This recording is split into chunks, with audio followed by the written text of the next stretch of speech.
nga po nasa gilid na, ako binaboy na ng mga nagbabandal itong gilid itong So ano, dati di ba nakatenga?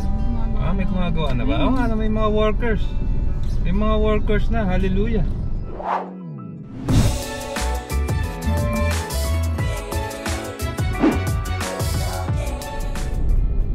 Alright, magandang araw mga kababayan. Dito po tayo ngayon sa Daang Hari, no? Dumaan ulit tayo sa Villar City. At ngayon mga kababayan, meron lang tayong personal na lakad, no? Along Molino Road. So syempre, nandito na tayo. Balikan natin ang tinaguriang Great Wall of Cavite. Mga kababayan, hindi lang ang Molino, ha? Great Wall of Cavite at specifically ng Molino. Mga kababayan, no? Ito nga ang Molino flyover na magpasa hanggang ngayon ay hindi pa rin tapos mga kababayan. Siyempre kung bago pa lang po kayo sa ating channel ay inaanyayahan ko po kayong mag-like, mag-comment and subscribe. Hit yung notification bell para updated po kayo pag may bago tayong video mga kasama. So ayan na po, malapit na po tayo sa intersection ng Molino Road. Pero gagawin na natin ay maganda po i-drone natin to, no? Itong Great Wall of Molino. Kung bakit marami na pong nagkapamilya, nagkaanak, no? Baka yung iba nagkaapo pa. Nandyan pa rin at hindi pa rin tapos itong proyektong ito mga kasama. So dito na po tayo sa Somo Mall ng mga bilyar, no? Siyempre alam niyo naman, no? Talagang kinuha na po ng mga bilyar itong malaking territory na ito. Binili pa nga nila yung MC Tex. So ang gagawin ko po is kakanan ako rito. At mga kababayan, kita kasi po mamaya sa drone natin with Bumblebee. Ayan mga kababayan, dito tayo sa shortcut, no? Bypass road. Gusto ko, hindi ko pa pala ito na vlog, naalala ko. Yan po, papunta po yan ng Springville. Ayun pala yung Springville. Tapos labas din Molino Road. So, diretso tayo.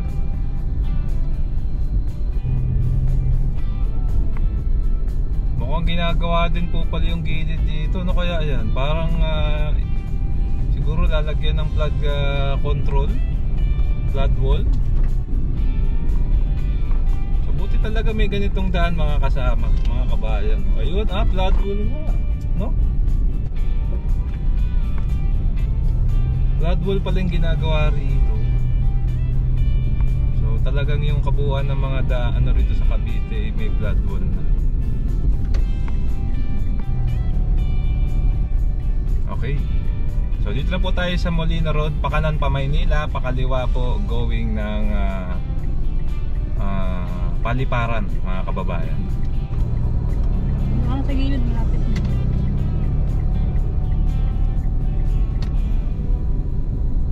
Okay, so ito mga kababayan, no? Dito po kasi yung lakad natin, pero tumbok po nito madadaanan nyo yung Great Wall of Molino mga kasama.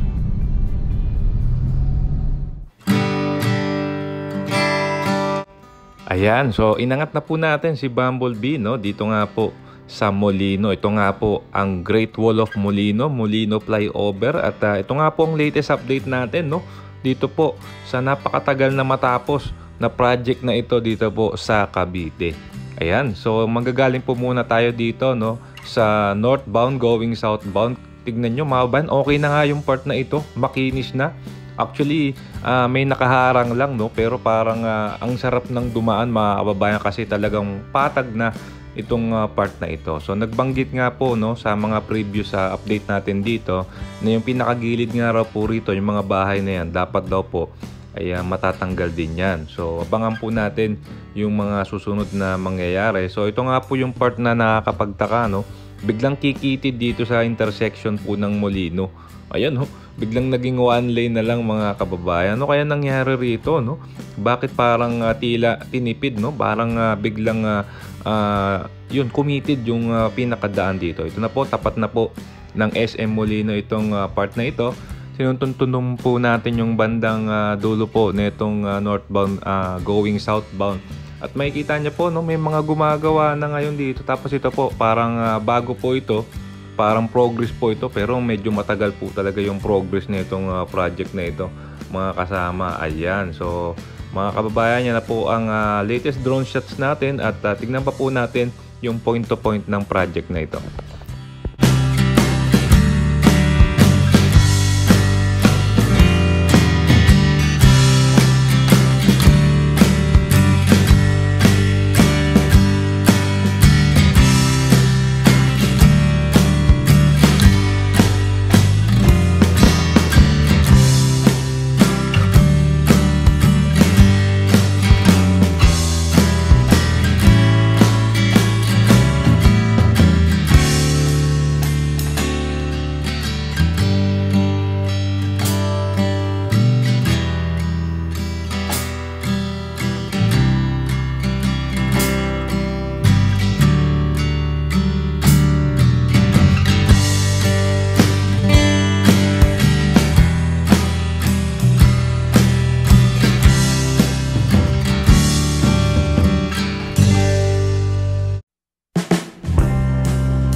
Okay, mga kasama, no, dadaan tayo ngayon. Na-drone na natin itong Great Wall of Molino.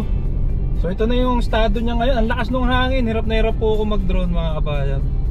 So ito, tingnan nyo, actually maganda na yung ramp, no, from Manila, yung kanyang southbound.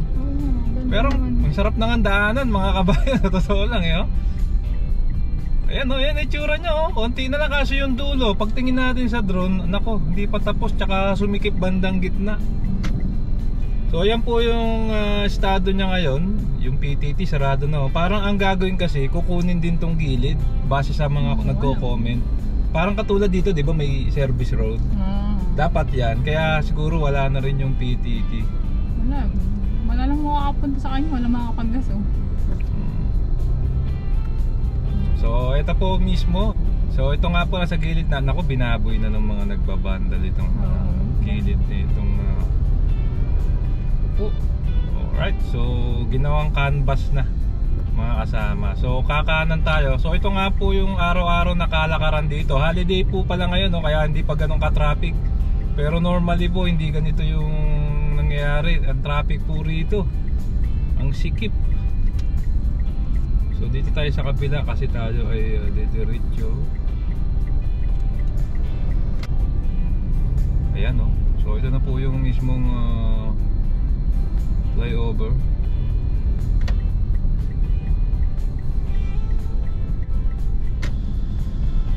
Ayan, so bigayan portion kasi nga isang kasya, isa lang pong sasakyan ng kasya. Oops. Oh, ayan po, tingnan nyo, tingnan nyo yung pundasyon nasa gitna, mga kasama, oh. Dapat yung T-shape, di ba? Nagtataka kami, kaya yung may nag-comment, dapat daw pala kukunin din yung gilid. Kaya ginawang ganyan. Nga lang, parang mas spacious pa rin kung yung T-shape na pundasyon yung ginamit nila, no? Ewan ko, mga kababayan. So comment down below na lang ng inyong masasabi. So dito po sa parte ng SM Molino ay hindi pa rin po okay. Mukhang hindi pa rin po tapos. Sobrang lubak pa. So ito na po, SM Molino na ito, mga kasama.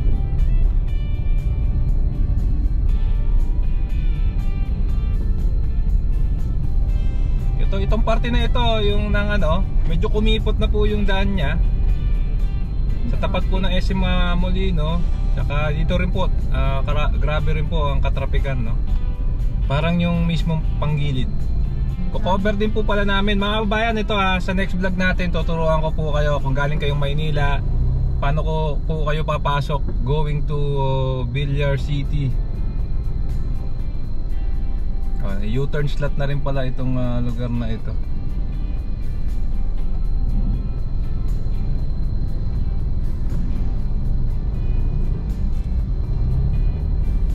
Ayan. Yan po yung nangyayari ngayon, no? Dito po sa Super Lubak. So ano, dati di ba nakatingga? May gumagawa na ba? Oo nga, may mga workers. May mga workers na, hallelujah. May gumagawa ng mga kababayan.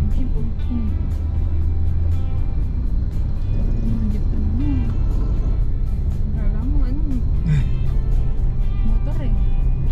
So may U-turn slots na rin pala rito. Oo, may gumagawa na. Yung nga lang, matagal, no? Ang kanilang paggawa. Ayan, so sana magawa na mga bayan. Pinagdadasal natin para po sa kapakanan ng ating mga kababayan, no? So anyway, hanggang dito na lang. Next vlog po natin, tuturuan ko po kayo paano po mag Villar City from Molino. Siyempre, kung nagustuhan niyo po itong video, naanyayahan ko po kayong mag-like, mag-comment, and subscribe. Hit yung notification bell para updated ka pag may bago tayong video. Maraming pong salamat. Keep safe, tuwat malasakit, sarap magdakbay, and see you po sa next vlog update, mga kasama.